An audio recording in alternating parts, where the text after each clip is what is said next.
কত বড় মুত্তাকি ছিলেন সাইয়েদনা ওমর ফারুক। মদিনার সমাজে কয়জন মুনাফিক ছিল বিশ্বনবী ছাড়া কেউ বলতে পারতেন না। বিশ্বনবী কোন সাহাবীকে মুনাফিকদের লিস্ট দিয়ে যান নাই, একজন সাহাবী ছাড়া। দেখি কেউ বলতে পারেন কিনা ওই সাহাবীর নাম? কি নাম? হুযায়ফা ইবনুল ইয়ামান রাদিয়াল্লাহু তাআলা আনহু। উনাকে বলা হতো সাহিবু সিররি রাসূলিল্লাহ, আল্লাহ রাসূল সাল্লাল্লাহু আলাইহি ওয়াসাল্লামের গোপন তথ্যের ধারক বাহক। সুবহানাল্লাহ পড়বেন না? বিশ্বনবী ইন্তেকালের আগে মদিনার সমাজে মোট কয়জন মুনাফিক আছে এই তথ্য আবু বকরকে বলেন নাই, ওমর রাদিয়াল্লাহু তাআলা আনহুকে বলেন নাই, উসমান রাদিয়াল্লাহু তাআলা আনহু, আলী রাদিয়াল্লাহু তাআলা আনহু, আশারাতুল মুবাশশিরিন বিল জান্নাহ কোন সাহাবীকে বলেন নাই। শুধুমাত্র কেবলমাত্র একমাত্র হুযায়ফা ইবনুল ইয়ামান রাদিয়াল্লাহু তাআলা আনহুর কাছে মুনাফিকদের লিস্টে বিশ্বনবী দিয়ে গিয়েছেন। সুবহানাল্লাহ পড়েন। মদিনায় কারা কারা মুনাফিক কেউ জানতো না হুযায়ফা ছাড়া। কে ছাড়া? নামটা আজকে মুখস্থ করেন, যাতে অন্য কোনো ওয়াজে কেউ জিজ্ঞেস করলে বলতে পারেন। মুনাফিকদের লিস্ট যে সাহাবীর কাছে বিশ্বনবী দিয়ে গিয়েছিলেন, সাহাবীর নাম কি? নাম? নামটা কেমন লাগে? ভাল লাগে? অনেকে আমারে জিজ্ঞেস করে, হুজুর আমার ছেলে হবে আগামী মাসে, একটা নাম দেন। নাম দিয়ে দিলাম হুযায়ফা। যাদের হবে ছেলে, এলাকায় যাদের নেক্সট কয়েক মাসে ছেলে হবে, খালি হুযায়ফা চলবে। কি চলবে? ভাল লাগে? নামটা ভাল লাগে? রাইখেন, অনেক সুন্দর নাম। উনি জানতেন মুনাফিক কারা। দেখেন ওমরে ফারুকের তাকওয়ার লেভেলটা কত হাই। ওমরে ফারুক একদিন হুযায়ফা রাদিয়াল্লাহু তাআলা আনহুর কাছে গেলেন, যে বললেন, হুযায়ফা, বিশ্বনবী ইন্তেকালের আগে মুনাফিকদের নামের লিস্টটা কারো কাছে দেয় নাই, আমার জানা নাই, সাইয়েদনা আবু বকরের জানা নাই, কোন সাহাবীর জানা নাই, তুমি ছাড়া। আমি তোমার কাছে জানতে চাই, আমি ওমরের নামটা ওই মুনাফিকদের খাতায় আছে কিনা আমার একটু বলো। আমার ওমরের নামটা ওই মুনাফিকদের লিস্টিতে একটু আছে কিনা, নামটা একটু বলো। যদি থাকে আমি ভালো হয়ে যাব। আমি নেফাকি দূর করে পাক্কা মুমিন হতে চাই। আমার নাম যদি মুনাফিকের লিস্টে থাকে আমি তো শেষ। হুযায়ফা চোখের পানি ছেড়ে দিয়ে বলে, আমিরুল মুমিনিন, কেমন প্রশ্ন করলেন আপনি? আপনি বিশ্বনবীর শ্বশুর।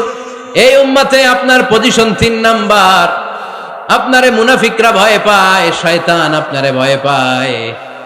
আপনি জান্নাতে সব বয়স্ক লোকদেরকে নিয়ে জান্নাতের মধ্যে আগে আগে ঢুকবেন, কেমন করে মুনাফিকদের কাতারে আপনার নাম থাকতে পারে ওমর? সুবহানাল্লাহ পড়ে।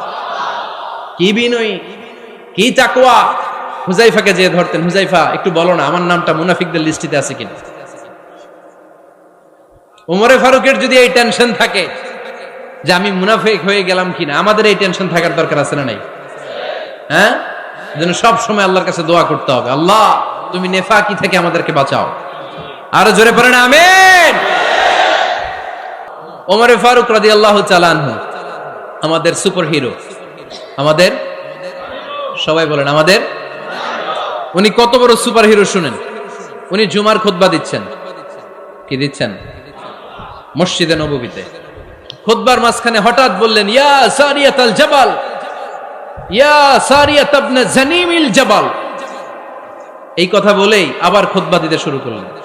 উনার এই ইয়া সারিয়াত ইবনে জানিমিল জাবালের সাথে আগের কথারও কোনো মিল নাই, পরের কথারও কোনো মিল নাই। জুমার নামাজের পর মুসল্লি সাহাবারা ধরলেন, বললেন, ইয়া আমিরাল মুমিনিন। খুতবার মাঝখানে হঠাৎ করে ইয়া সারিয়াত ইবনে জালিমিল জাবাল বলে আপনি চিৎকার করলেন কেন? আপনার এই বাক্যের সাথে আপনার খুতবার আগের বাক্যের কোনো মিল নাই, আপনার খুতবার পরের বাক্যেরও কোনো মিল নাই। এই কথা আপনি কারে বললেন? কারে উদ্দেশ্য করে বললেন? এই কথার তাৎপর্য কি আমাদেরকে বুঝিয়ে বলেন। ওমরে ফারুক বললেন, আমি যখন খুতবা দিচ্ছি আমি দেখতে পেলাম ওই যে কয়েক মাস আগে আমি আমার মুসলিম সেনাবাহিনী পারস্যে আক্রমণের জন্য পাঠিয়েছি, বর্তমান ইরানের ওই বিশাল এলাকাতে পারস্যে আমি আমার ব্যাটালিয়ন পাঠিয়েছি। আমি হঠাৎ করে দেখতে পেলাম আমার মুসলিম বাহিনীর সেনাপতি যুদ্ধের এক পর্যায়ে তার ডানে আছে উপত্যকা, বায়ে আছে পাহাড়, সে পাহাড়ি রাস্তা ছেড়ে দিয়ে উপত্যকার দিকে যেতে শুরু করেছে। আমি দেখতে পেলাম আমার মুসলিম বাহিনী যদি উপত্যকার দিকে ছুটে বেড়ায়, কাফির মুশরিকরা আমার মুসলিম বাহিনীকে কচুকাটা করে ফেলবে, তাই আমি এখান থেকে তাদেরকে কমান্ড দিয়ে বলেছি, ইয়া সারিয়াতাল জাবাল, উপত্যকার দিকে নয় পাহাড়ের দিকে যাও, তাহলেই তোমাদের বিজয় নিশ্চিত হয়ে যাবে। উপত্যকার দিকে যেও না, ইলাল জাবাল, ইলা সারিয়াতিল জাবাল, পাহাড়ের দিকে ছোট। সাহাবারা অবাক, ঘটনা কি? উনি বসে আছেন মদিনায় মসজিদে নববীর মিম্বারে দাঁড়িয়ে, উনি যদি ইয়া সারিয়াতাল জাবাল বলে, এটা কি ইরানে যাবে নাকি? ও মিয়া, তখনকার সময়ে বর্তমানের মতো মোবাইল ছিল নাকি? ইন্টারনেট ছিল নাকি? কিছু ছিল? খালি মুখে আমি যদি বলি ইয়া সারিয়াতাল জাবাল, এটা ইরানে যাবে, ইন্ডিয়ায় যাবে, ঢাকায় তো যাবে না, ফরিদপুর শহরেই তো বসবে না, ঠিক কিনা?